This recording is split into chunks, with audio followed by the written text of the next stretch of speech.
اما عائشہ کے اوپر تہمت لگے، اللہ نے قرآن نازل کر کر ان کی برات کا اظہار کیا۔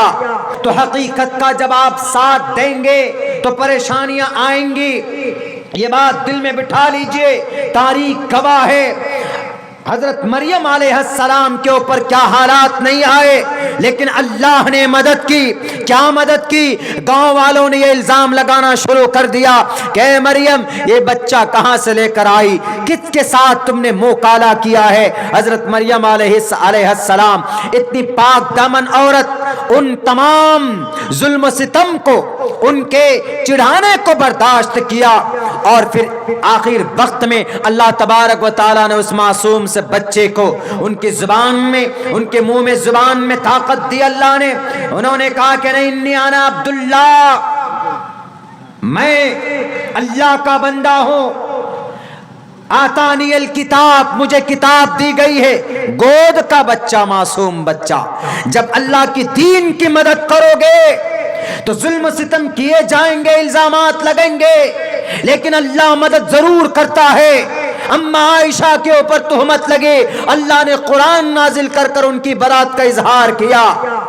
پوری دنیا جانتی ہے حضرت ابراہیم کو انگاروں میں ڈالنے کے لیے 1 مہینے تک آگ جلائی گئی، لیکن ڈرے نہیں، پیچھے نہیں ہٹے، اپنے موقف کو سامنے رکھا، اپنے حق کو سامنے رکھا، اپنے عقیدے کو سامنے رکھا، اللہ کی ذات کو سامنے رکھا۔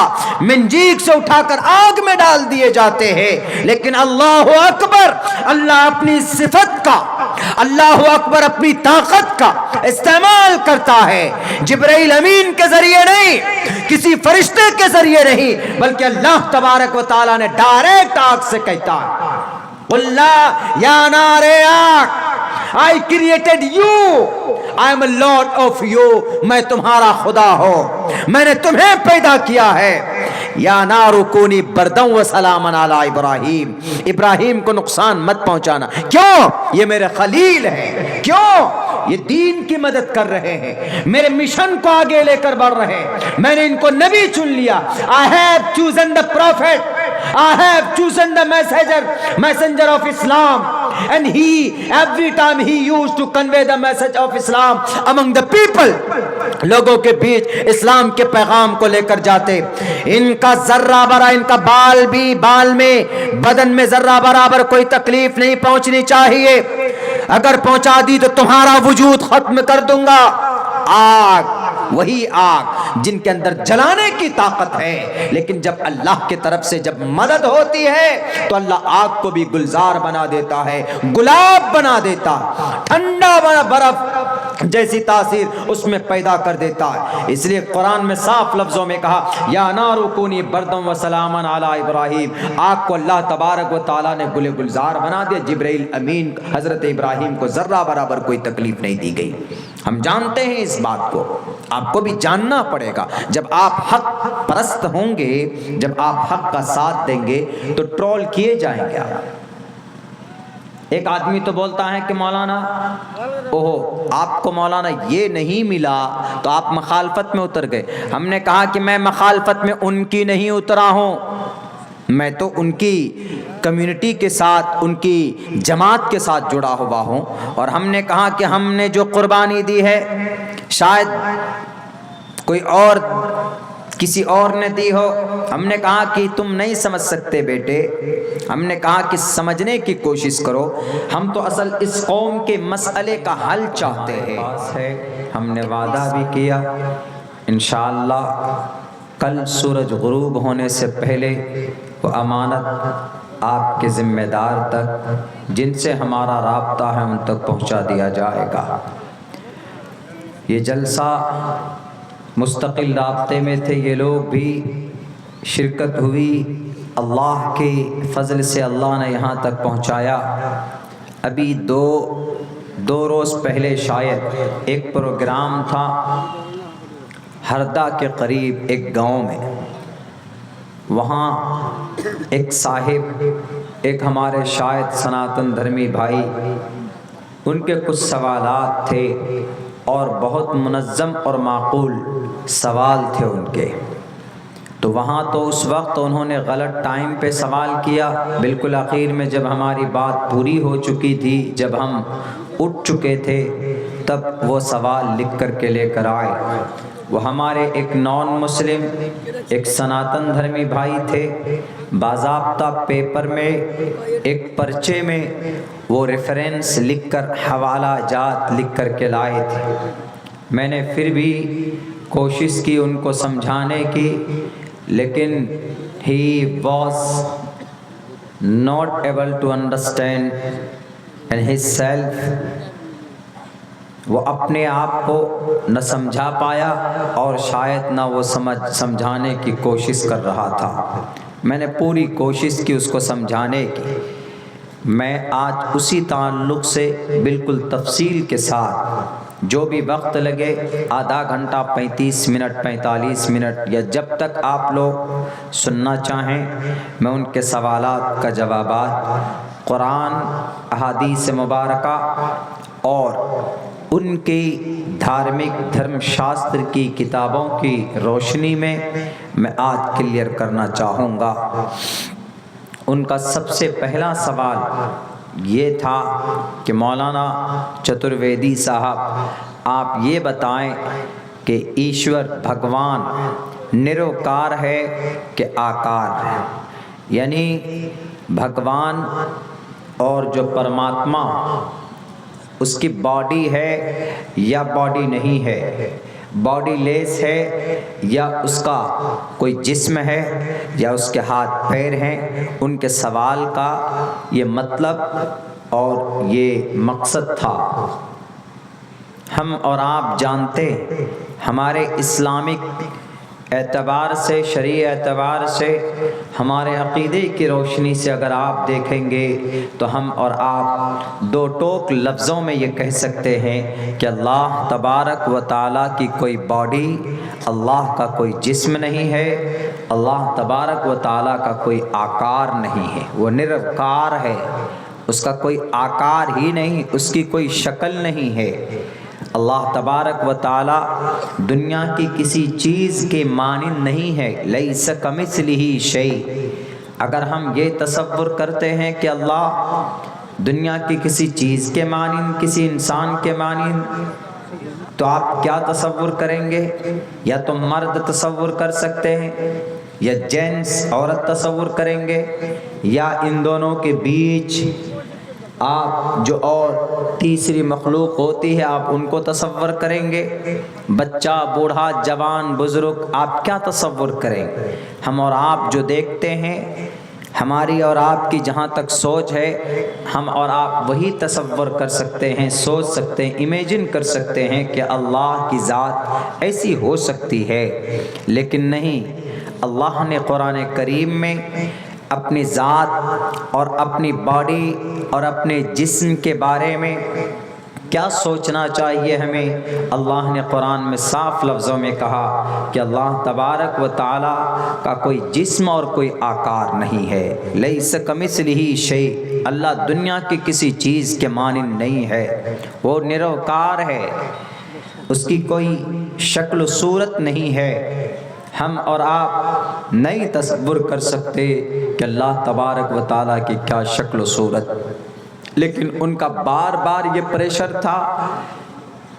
انہوں نے پھر ریفرنس دینا شروع کیا کہ آپ کے قرآن میں 19ویں پارے میں، 18 پارے میں، 27ویں پارے میں، فلاں فلاں صورت میں، فلاں فلاں چیپٹر، فلاں فلاں ورس میں، ورس مطلب آیت میں، اللہ نے آپ کا یہ کہا ہے اپنے بارے میں۔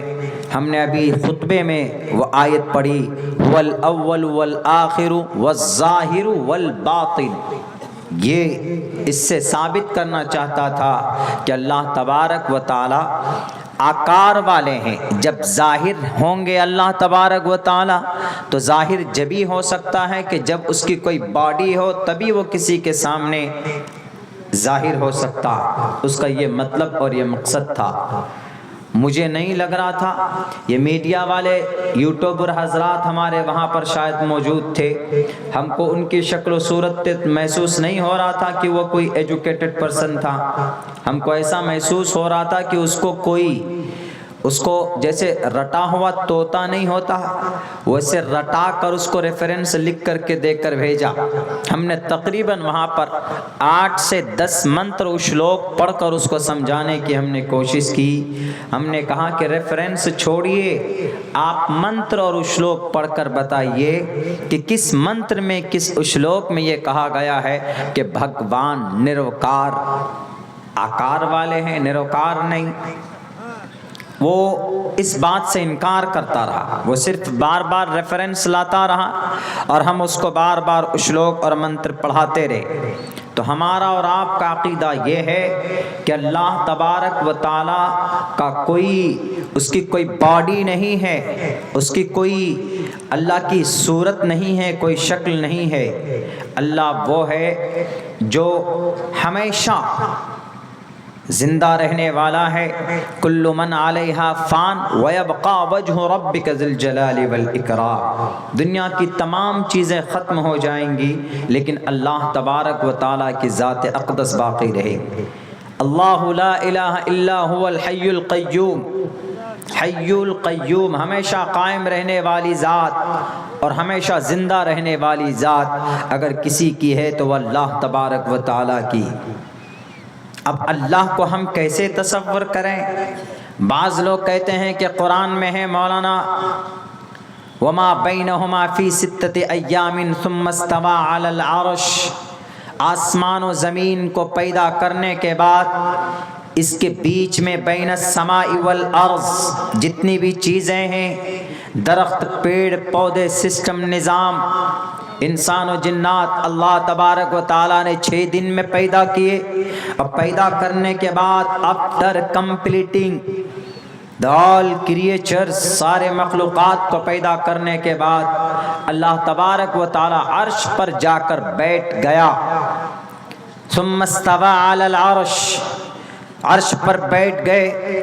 بیٹھتا جب ہے آدمی، جب اس کی ہاتھ پیر ہوتے ہیں، جب اس کی باڈی ہوتی ہے، تب جا کر وہ کرسی میں بیٹھتا ہے یا تخت پہ بیٹھتا ہے یا چبوترے پہ بیٹھتا ہے یا زمین پر بیٹھتا ہے یا کسی سٹول پہ بیٹھتا ہے۔ ثم استوى علی العرش، یہ اعتراض کرنے والے کرتے ہیں، لیکن میں بتا دوں بیٹھنے کے لیے ضروری نہیں ہے کہ باڈی یا کوئی جسم ہو، وہ ہمیں اور آپ کو سمجھانے کے لیے اللہ تبارک و تعالیٰ نے ان الفاظوں کا استعمال کیا، ورنہ امام مالک رحمۃ اللہ علیہ صاف طور پر کہتے ہیں کہ اس پر ایمان لانا واجب اور ضروری، اور اس کے اوپر تحقیق کرنا، قریدنا، تجسس کرنا گناہ ہے، بدعت ہے۔ کیفیت مجہول ہے اللہ تبارک و تعالیٰ کی، اس پہ ہمیں نہیں پڑھنا چاہیے کہ وہی ثم استوى علی العرش، اللہ کیسے بیٹھا ہے، اللہ کیسے لیٹتے ہیں، یا اللہ تبارک و تعالیٰ کی شکل و صورت کیا ہے، اللہ کے ہاتھ کیسے ہیں، کیونکہ بہت سے جگہوں کے اوپر ہاتھ کا استعمال کیا گیا، لفظ کا استعمال کیا گیا ہاتھ کے تعلق سے، تو بہت سے لوگ کنفیوز ہو جاتے، اسی وجہ سے وہ بھی کنفیوز ہوا اور انہوں نے کہا کہ نہیں مولانا، آپ کے قرآن میں آپ کے اللہ کے بارے میں کہا گیا کہ وہ آکار والے،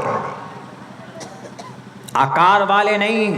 سب سے پہلا شلوک ہم نے ان کو مول منتر گرو نانک جی کا پڑھ کر سنایا، ایک اومکارا ست نام کرتا برت نرو نرویر، نرویر، ایک اومکارا، ایک ایسی ذات جس کا کوئی آکار ہی نہیں، وہ آکار لیس ہے، وہ آکارہین ہے،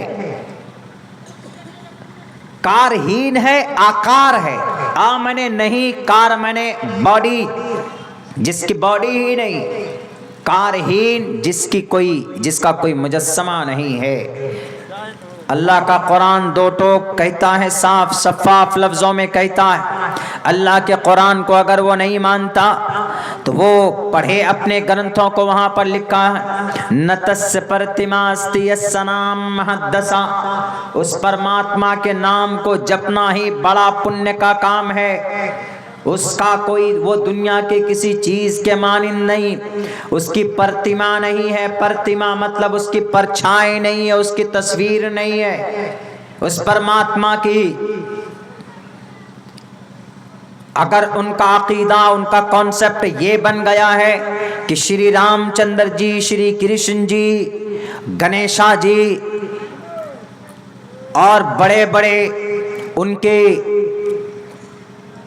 دیوی دیوتا آئے اس دھرتی پر، ان لوگوں کے تو باڈی تھے، ان کا تو جسم تھا، تو ایک بات وہ کنفیوز ہو رہے ہیں سمجھنے میں۔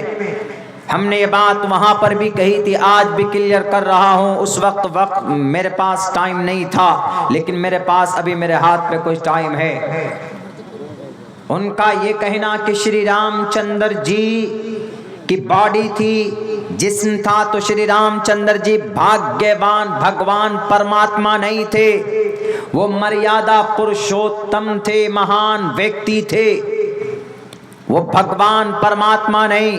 اگر بھگوان پرماتما ہوتے تو ان کی بیوی سیتا میاں کا اپہرن کیا گیا تو وہ خود سے جا کر راون کا مقابلہ کرتے اور راون کے اس لنکے کو ناش کر کے، بلکہ راون کو اس صفحہ ہستی سے مٹا کر اپنی ستی ساوتری بیوی اور ستیوتی سیتا میاں کو چھڑا کر لے کر آتے۔ لیکن دنیا جانتی ہے کہ رام چندر جی نہیں گئے، بلکہ گھومتے رہے اس جنگل میں، اس گلی میں، دیکھتے رہے کہ میری بیوی کدھر ہے، میری بیوی کو کون لے کر گیا۔ جو پرماتما ہوتا ہے اس کو طاقت ہوتی، جو خدا ہوتا ہے، جو ایشور ہوتا ہے، اس کو پل پل کا، علاقے کا، مومن کا، ہر لمحے کی اس کو خبر ہوتی ہے کہ دنیا کے اندر کہاں پر کیا ہو رہا ہے، چونکہ وہ پرماتما ہے، چونکہ وہ اس کائنات کا برہما ہے، اس کائنات کا وشنو ہے، پالنہار ہے ان کے عقیدے کے مطابق۔ تو ان کو پتا ہونا چاہیے کہ میری محترمہ کو راکشس راون لے کر گیا، ڈائریکٹ اپنے بھائی کو بھی نہیں لیتے، لکشمن کو کہتے کہ چلو میں مقابلہ کروں گا اس راکشس کا اور اپنی بیوی کو وہاں سے چھوڑا کر لے کر آؤں گا، لیکن نہیں، شری رام چندر جی سکھدیو کے پاس بالی سکھدیو کے پاس وانر سینا کا سیناپتی سکھدیو کے پاس گئے، وہاں پر جا کر شری ہنومان جی کو انہوں نے بھیجا کہ جائیے اس کو آپ کے ساتھ لگاتا ہوں، یہ آپ کی مدد کرے گا، آپ کا تعاون کرے گا۔ یہ تب شری ہنومان جی کو لے کر تب گئے، ہنومان جی کو بھیجا۔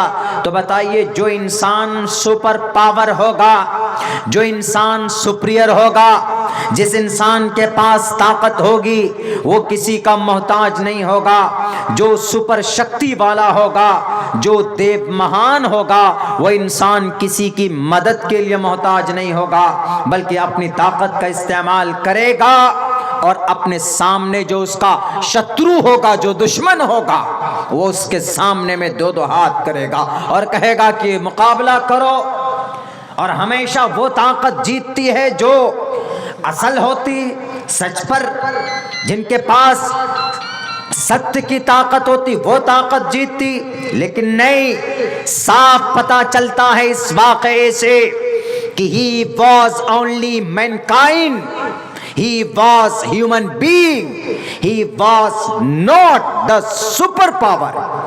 وہ کوئی ایشور نہیں تھے، بلکہ ہمارے اور آپ جیسے ایک سامانیہ ویکتی تھے۔ الگ سے ان کو ایشور نے اپنے میسیجز کو لوگوں کے بیچ پہنچانے کے لیے دودھ کے ذریعے سے وانی کی جاتی تھی، ان کے اوپر اوترت کی جاتی تھی، تب جا کر وہ لوگوں کو بتاتے تھے کہ اے لوگو، تم کو یہ کام کرنا ہے، تم کو یہ کام نہیں کرنا، کیونکہ صاف لفظوں میں کہا گیا یدا ہی دھرمس گلانر بھوتی بھارتا ابیدھانم دھرمس تداتمانم سرجامہم۔ اے لوگو، جب ظلم فساد بڑھ جاتا ہے زمین پر، اچھائیوں کا وناش ہونے لگتا ہے، تو تب وہ پرماتما بھیجتا ہے کسی کو۔ اگر نہیں کوئی ملتا تو خود اپنی باڈی میں، اپنی ذات میں چینجنگ کر کر انسان بن جاتا ہے، اور پھر آ کر اس سچویشن سے نمٹتا ہے، انسان بن جاتا ہے۔ اب جب انسان بن جائے گا تو انسان کے تمام لوازمات اس کے اوپر اپلائی ہوں گے۔ جیسے انسان بن گیا تو انسان میں سب سے پہلی چیز کیا کہ انسان رات ہوتے ہی، جیسے ابھی ہم اور آپ کو نیند کا غلبہ چھایا ہوا ہے، انسان ہے، مجبور ہیں، چونکہ یہ ضرورت ہے ہماری باڈی کی، ہم سونے لگتے۔ جب وہ انسان بن گئے تو ان کو نیند بھی آتی ہوگی۔ اگر نیند آ گئی، سو گئے لابھا میں، آپ کے اس گاؤں میں سو گئے، وہ انسان ہے، انسان میں کنورٹ ہو گئے اپنے آپ کو، یہاں سو گئے تو کٹیہار میں کیا ہو رہا ہے وہ کیسے معلوم، ان کو کیسے پتا چلے گا؟ کٹیہار میں ایکسیڈنٹ ہو گیا، ضلع ارریہ کے اندر میں کسی کا ریپ ہو رہا ہے، یا پھر پٹنہ میں ڈاکے ڈالے جا رہے ہیں، تو یہ پرماتما تو یہاں انسان بن کر سو رہا ہے، اس کو وہاں کے بارے میں کیسے خبر لگے گی؟ تو اس سے یہ پتا چلتا ہے کہ جب پرماتما انسان بن جاتا ہے، انسان میں کروٹ ہو جاتا ہے، تو وہ انسان بن جاتا ہے، وہ پرماتما نہیں رہتا۔ کیوں؟ مہا بھارت کے میدان میں وشنو جی 8واں اوتار لیا تھا کرشن جی کی شکل میں، لیکن at that time he was not a super, he had no super power، اس کے پاس طاقت نہیں تھی کہ ارجن کو وردان کرتے کہ ارجن مقابلہ کرو، نہیں، صرف ایک گائیڈ کر رہے تھے، گائیڈ کہ جاؤ یہ کام کرو، یہ مت کرو، ایسا کرنا، ایسا نہیں کرنا، صرف گائیڈ کر رہے تھے۔ اس لیے ہم نے ان کو تو پوری کوشش کی، بھیا کو آخر میں کیا بولے کہ ہم تو نہیں مانیں گے، ہم اتنے آسانی سے تھوڑے نہ مان جائیں، نہیں مانو گے، ابھی رات ہے، تم یہ کہو کہ نہیں ہم تو دن سمجھ رہے ہیں اس کو، تو اس کا تو کوئی علاج نہیں۔ ورنہ صاف لفظوں میں کہا گیا کہ جو پرماتما ہوگا وہ باڈی لیس، اس کا کوئی آکار نہیں ہوتا، اس کا کوئی جسم نہیں ہوتا، اور انسانوں کی طرح ان کی زندگی نہیں ہوتی۔ یقین نہ ہو میرے بھائی، آپ جا کر دیکھیے، اوکتم وکتی ما پنیم منینتی مام بدھم پرم بھاؤ مجاننتو مماویمانتمم۔ ایشور کبھی بھی انسانوں کی طرح اس کو موت نہیں آتی، انسانوں کی طرح موت اور زندگی کے چکر میں وہ پرماتما ان تمام چیزوں سے پاک ہوتا ہے، وہ ایشور۔ اس سے صاف پتہ چلتا ہے کہ ایشور وہ ہوتا ہے جو نظر نہیں آتا، ایشور وہ ہوتا ہے، اللہ وہ ہوتا ہے جو کبھی کسی کہیں دکھتا نہیں۔ اللہ کا قرآن صاف لفظوں میں کہتا ہے لا تدرکہ الابصار وہو یدرک الابصار۔ We are helpless, we are not able to see, we are not able to look, we are not able to see the God, the Lord, Allah subhanahu wa ta'ala, Allah Almighty, because Allah said in the Holy Quran لا تدرکہ الابصار، تمہاری نگاہیں اللہ کی ذات کو، اللہ کو نہیں دیکھ سکتی، وہو یدرک الابصار، لیکن اللہ تمہیں دیکھ سکتا ہے، اللہ تمہیں دیکھتا ہے، اللہ تمہارے بارے میں، اللہ کے سامنے میں تو پوری دنیا ایسے جیسے ہتھیلی میں، جیسے ایک پلیٹ میں آپ پوری دنیا کو رکھ دیں، ایک پلیٹ آپ کے سامنے رکھی جائے، اس میں سارے آئٹمز رکھ دیے جائیں تو آپ دیکھ سکتے ہیں آسانی کے ساتھ۔ تو اللہ تبارک و تعالی اسی طریقے پر پوری دنیا کو اللہ تبارک و تعالی دیکھ سکتا، ہم اللہ تبارک و تعالی کو نہیں دیکھ سکتے۔ کوئی بڑا سے بڑا اس دھرتی کے اوپر طاقت رکھنے والا اللہ کو نہیں دیکھ سکتا، اللہ تبارک و تعالیٰ کی ذات اقدس کو ہم اور آپ نہیں دیکھ سکتے، بلکہ ہاں اللہ ہمیں دیکھ سکتا ہے، اللہ کو ہم نہیں دیکھ سکتے، because he has no body, no hands, no nose, no hair, no face, no bodiless، کچھ ہے ہی نہیں، آکار ہی نہیں۔ You can't imagine that۔ سمجھانے کے لیے اللہ نے قرآن میں کہیں کہیں پر کہا وَثُمَّ اسْتَوَىٰ عَلَى الْعَرْشِ وہ بیٹھ گئے، عرش میں چلے گئے، وہاں پر بیٹھ گئے. اللہ کے ایسے ہاتھ ہیں، اللہ کی ید اللہ علی الجماع، اللہ کی ہاتھ جماعت پر ہوتی ہے، یعنی اللہ کی مدد ہوتی ہے ان کے اوپر. تو ان کا کانسیپٹ بالکل غلط، ان کو جس نے بھی ریفرنس دیا ہو لکھ کر وہ غلط ہے. نہ سندروشی ٹشتتی روپمسیان نہ چکششا پشیتے کچنینم. میرے بھائیو پڑھو گیتا کے اس منتر کو، اس میں تمہارے کرشن جی نے صاف صاف لفظوں میں کہا ہے وہ پرماتما ہوتا ہے جنہیں آنکھیں نہیں دیکھ سکتی، جنہیں ہم اپنی آنکھوں میں نہیں سما سکتے اس کو. وہ پرماتما تو وہ ہوتا ہے جو کہیں نظر ہی نہیں آتا، بلکہ وہ ہر جگہ پر، ہر کن کن میں ہے، ہر جگہ جگہ کے اندر وہ پرماتما موجود ہے. صرف رٹنے سے طوطے کی طرح یا پرچہ لکھ کر سامنے لا کر سوال کر کے اپنا نہیں میں تو فلانا مولانا سے میں بحث کر کے آیا ہوں، میں سوال کر کے آیا ہوں. سوال کرو اگر مقصد یہ ہے جانکاری، اگر مقصد یہ ہے کہ آپ کو جانکاری پیدا ہو اور پھر آپ اس پر عمل کریں تو اچھی چیز ہے. لیکن اگر سوال اس نیت سے آپ کرتے ہو کہ نہیں ہمارا نام بڑا ہوگا، ہم الجھائیں گے، ہم ان کو پریشان کریں گے، تو پھر یہ بات بالکل صحیح نہیں، یہ بات بالکل غلط ہے. آپ غلط، آپ کا ڈیسیژن اور آپ کی سوچ غلط ہے. لائے تھے ٹھیک ہے، دھرم کے بارے میں بھی آپ نے لکھا ہوگا، بہت سارے سوالات تھے، بولا بہت ٹائم لگے گا ان سوالوں کے جواب آپ کو دینے میں، اس کو حل کرنے میں. وہ تو جب ہم نے دیکھا کہ بھئی وہ تو سوچ سمجھنے کی کوشش ہی نہیں کر رہا ہے ہی نہیں، اس کی نیت میں سمجھنے کا ارادہ ہی نہیں ہے اس کو، تو فوراً ہم وہاں سے خیر ان کو جہاں تک ہو سکا سمجھانے کی کوشش کی، ہم نکل گئے. ہم نے کہا کہ بھیا بتاؤ کتنے آیتیں کتنی منتر، ہم نے ان کو بتایا. نہ دیوا مرچلامیا، پرماتما وہ ہوتا ہے جو لکڑی میں، ککر میں، منٹی میں، پتھر میں نہیں ہوتا، کہیں نہیں ہوتا. یہی بات حضرت ابراہیم علیہ السلام نے سمجھانے کی کوشش کی تھی. لیکن جب آدمی ضد پہ اتر جاتا ہے، جب آدمی یہ فیصلہ کر لیتا ہے کہ I am not able to understand، ہم زبردستی I will not try to understand their self، ہم اپنے آپ کو سمجھانے کی کوشش نہیں کریں گے تو اس کا پھر کوئی علاج نہیں ہوتا. نمرود اتنا بڑا عقل مند تھا نا، پوری دنیا کے اوپر حکومت تھی نمرود کی، پوری دنیا کے اوپر بادشاہت تھی نمرود کی، لیکن دنیا جانتی ہے نہیں سمجھتا تھا، ظلم کرتا تھا، بس اپنا انا ربکم الاعلی فرعون کے طرح اپنے آپ کو خدا مانتا تھا. اللہ کے نبی علیہ السلام حضرت ابراہیم نے 12 کوشش کی، 1000 مرتبہ کوششیں کی نمرود کے گرگوں کو، ان کے چیلوں کو اور ان کے لوگوں کو کہ لوگوں سمجھو، تمہیں سمجھنا ہوگا کہ اللہ تبارک و تعالی وہ ہے جو تمہیں پیدا کرتا ہے. یہ تمہارے بت تمہارے خدا نہیں ہے، بلکہ یہ تمہیں نفع اور نقصان نہیں پہنچا سکتے. وہ لوگ نہیں سمجھنے کے لیے تیار تھے، یا جو لوگ سمجھنے کی کوشش بھی کرتے تھے تو اپنے آقا اور اپنے بڑے بڑے ادیوگ پتی لوگوں کے ڈر کی وجہ سے خاموش رہتے تھے کہ کہیں یہ ہم کو سزا نہ دے دیں. بالآخر حضرت ابراہیم علیہ السلام نے یہ تصور کیا، یہ کارنامہ کر کے دکھایا.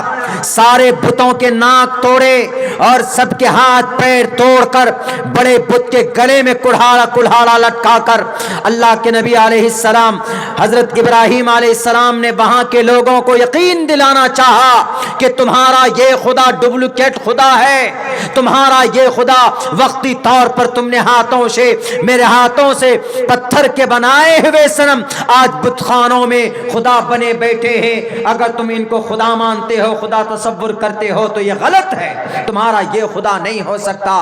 خدا تمہارا وہ ہے جو آسمان کے حصے میں مشرق سے سورج کو نکالتا ہے، مغرب میں ڈبوتا ہے. ابو نمرود سے جب بات شروع ہوئی تو نمرود نے کہا کہ I will do، میں بھی کر سکتا ہوں. انہوں نے کہا کہ یہ مت کرو، بلکہ تم یہ کرو کہ سورج کو مغرب سے اٹھاؤ اور مشرق میں ڈبو، تب میں دیکھوں گا کہ واقعتاً you are really the king of this society of the world, تم دنیا کے خدا ہو۔ فبہت الذی کفر، خدا کا قرآن کہتا ہے کہ نمرود کے پسینے چھوٹ گئے، اس لیے کہ وہ نہیں کر سکتا تھا۔ بارہا مناظرے اور مباحثے ہوئے ان کفار اور مشرکین کے سامنے میں، تاریخ گواہ ہے، لیکن ہر دھرم لوگ مانتے نہیں۔ یہی بات میں نے ان کو بھی اس دن سمجھانے کی کوشش کی کہ بھیا نہ دیوا مرچھلامیا، دیو پرماتما کا کوئی آکار نہیں ہوتا ہے، وہ کسی لکڑی میں، مٹی میں، پتھر میں، لوہے میں، مورتی میں نہیں آپ تصور کر سکتے، اس کو تصور کر سکتے، آپ پا نہیں سکتے۔ پیپل کا پیڑ ہے، اس کی پوجا کرتے ہیں ہمارے ہندو بھائی،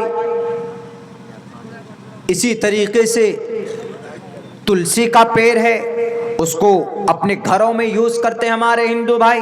لیکن میرے ہندو بھائی، اگر آپ یہاں پر بیٹھے ہیں تو میں صاف لفظوں میں آپ کو یہ کہوں گا کہ پرماتما وہ ہوتا ہے جو نروکار ہوتا ہے۔